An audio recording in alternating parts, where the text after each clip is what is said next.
el neuropsicoeducador y conferencista internacional, José Luis Bardales. El conductismo es aquella corriente educativa que en su momento consideró al maestro como el epicentro de la educación. El maestro era lo más importante, ¿no? El maestro era el magister dixi, el maestro lo que decía era la ley, ¿verdad? El maestro tenía la razón. Al maestro no le podrías refutar. Es más, tú tenías que creer en el maestro y copiar tal cual él te decía. Entonces, ese era el maestro. Pero no solamente eso, sino que en la sociedad el maestro se impuso, ¿se acuerdan? ¿No? Se impuso a, digamos, su imagen, su autoridad. Ya verán ustedes que en esa época al maestro un poquito más y lo pasaban saludando así tipo militar, ¿no? Porque era el maestro, o sea, era el profesor. Entonces, independientemente de que le enseñaba o no a mi hijo, y yo sabía que era profesor ahí en la comunidad, ahí en el pueblo, pues el maestro era el maestro, punto, ¿no? Y el maestro era consultado para todo. Y si alguien tenía que casarse, también habría que consultar al maestro, punto, ¿no? En ese rango estaba la posición del maestro y de alguna manera era muy importante eso, ¿no?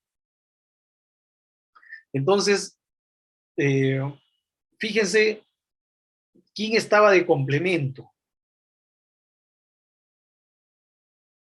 el alumno, ¿no? O sea, el maestro era lo más importante, era el centro de la noticia, el alumno era un complemento.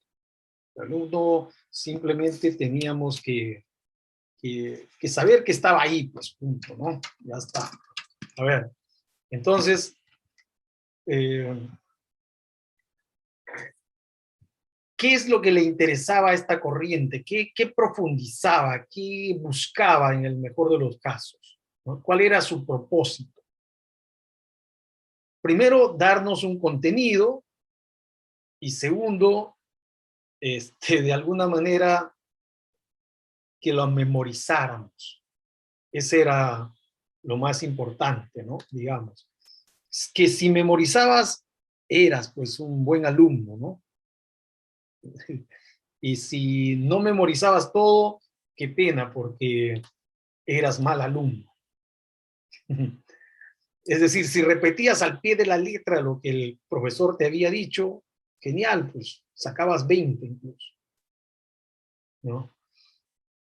Pero si no memorizabas y no repetías tal cual, no eras un alumno inteligente, pues, ¿no? Esa era la calificación que nos daban, ¿no? Tanto cuantitativa como cualitativa. ¿Cuál era el lema de esta corriente educativa? Tienes que aprender. O sea, no había un quiero aprender, no, tú tienes que aprender. ¿Qué significaba? Que estabas en la obligación, ¿no? Estabas en la obligación de interpretar, de entender, si se quiere, de estudiar. No había una alternativa diferente. ¿Okay? Ahora, ¿qué más se encuentra aquí? La estrategia era enseñar. Quiere decir que el profesor, ¿no? Era el que tenía el conocimiento y él te podía enseñar. No se sabe si tú podías aprender, no, tenías que aprender. Era obligatorio, pero claro, lo que el maestro te enseñaba. ¿Okay? O sea, era proceso de enseñanza, básicamente. Y el rol del maestro era un profeta, ¿no? Al maestro se le tenía que creer, el maestro era el profesor, punto. El conductismo. ¿Se acuerdan ustedes que como era obligatorio aprender, aquí surgieron una serie de, incluso, de calificativos, ¿no? el a cocachos aprendí, con sangre entra la letra, ¿no? El profesor, si se porta mal, dale duro, ¿no? Y lo autorizaba el propio papá o la propia mamá.